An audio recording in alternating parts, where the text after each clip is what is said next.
তারা বিগত দিনে স্পষ্ট প্রমাণ স্বরূপ আছে তারা আওয়ামী লীগ করত। গড় আইটিভি খবরের আলে খবর প্রতিক্ষণ। কেন্দ্রীয় কৃষক দলের সাধারণ সম্পাদক শহীদুল ইসলাম বাবুলের মুক্তির মিছিলে সন্ত্রাসী হামলায় ১ জুলাই যোদ্ধাসহ ৫ বিএনপি নেতা আহত। ২২শে আগস্ট শুক্রবার বিকালে কেন্দ্রীয় ছাত্রদল নেতা এবং জুলাই যোদ্ধা খায়রুল শেখের নেতৃত্বে কেন্দ্রীয় কৃষক দলের সাধারণ সম্পাদক শহীদুল ইসলাম বাবুলের মুক্তির দাবিতে এক বিশাল মিছিল বের হয়। মিছিল নিয়ে বাগাট ইউনিয়ন বিএনপির সম্মেলন স্থানে পৌঁছালে আওয়ামী সন্ত্রাসী মির্জা মিলনের পালিত ক্যাডার খোকন শেখ, পিন্টু শেখ তার লোকজন নিয়ে অতর্কিতভাবে মিছিলের ওপর হামলা করে। এ সময় ছাত্রদল নেতা খায়রুল, তার পিতা ইউনিয়ন বিএনপির সাবেক সহসভাপতি আকবর আলী শেখ, বিএনপি নেতা ইদ্রিস আলী শেখ ও সেকেন্দার শেখ সহ ৫ জন গুরুতর জখম হয়।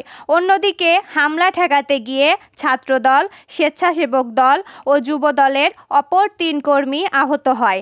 আহতরা সবাই মধুখালী উপজেলা স্বাস্থ্য কমপ্লেক্স থেকে চিকিৎসা নিয়েছে। এই ঘটনায় বাংলাদেশ জাতীয়তাবাদী কেন্দ্রীয় কমিটি দৃষ্টিগোচর হলে ঊর্ধ্ব প্রতিক্রিয়া ব্যক্ত করেছেন। উপজেলা বিএনপির সাবেক সাধারণ সম্পাদক আবুল কাশেম আবুল বলেন, শাহ মোহাম্মদ আবু জাফরের উত্তরসূরিরা যদি বিএনপি করতে না পারে তাহলে ঈগল মার্কা ও নৌকা সন্ত্রাসীরা বিএনপি করতে পারবে না। তিনি আরও বলেন, শহীদুল ইসলাম বাবুলের মুক্তির মিছিলে যারা হামলা করেছে তারা আওয়ামী লীগের দোসর। বিস্তারিত থাকছে গড় আইটিভির টেক্সট রিপোর্টে। সাথে ছিলাম আমি তামান্না সাথী।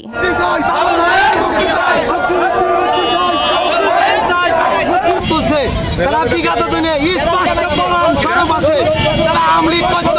খোকনের ভাই, জন্টুর ভাই, তাদের ২-৩ ভাই পুরো পরিবার ধরে আওয়ামী লীগ স্পষ্ট।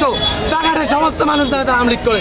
বাবুলের মিছিল দিয়ে কর্মী সম্মেলনে যখন যাই তখন আমরা দেখতে পারি বাগাট ইউনিয়নের যারা আওয়ামী লীগ করত প্রকাশ্যে বাগাট ইউনিয়নের সমস্ত নেতাকর্মী জানে, জন্টুর ভাই খোকন, জন্টুর ভাই পিন্টু, তারা প্রকাশ্যে আওয়ামী লীগের সাথে রাজনীতি করেছে, ভোট করেছে, ইলেকশন করছে। শত শত প্রমাণ থাকা সত্ত্বেও আজকে বিএনপির কর্মী সম্মেলনে উপস্থিত থেকেছে, তাদের কোনো অসুবিধা হয় নাই। কিন্তু আমরা যখন মিছিল নিয়ে যাই আমাদেরকে মিছিলে ঢুকতে দেওয়া হয় না। এই হামলার তীব্র নিন্দা জানাই এবং বিএনপির সকল নেতাকর্মীকে অনুরোধ করি যারা এই হামলার সাথে জড়িত তাদের দৃষ্টান্ত ব্যবস্থা নেওয়া হোক। বিএনপির লোকজনের উপরে আমরা দূরদূরি যারা নির্যাতন, আমরা বিভিন্ন মামলা হামলায় জড়িত, আমাদের বিভিন্ন সময় আমরা জেল জুলুম খাটতে খাটতে আমাদের বাড়ি ঘর নিঃস্ব হয়ে গেছে। আমরা সেই পরিবারের লোক, অথচ আমাদের উপরে হামলা করে আওয়ামী লীগের লোক।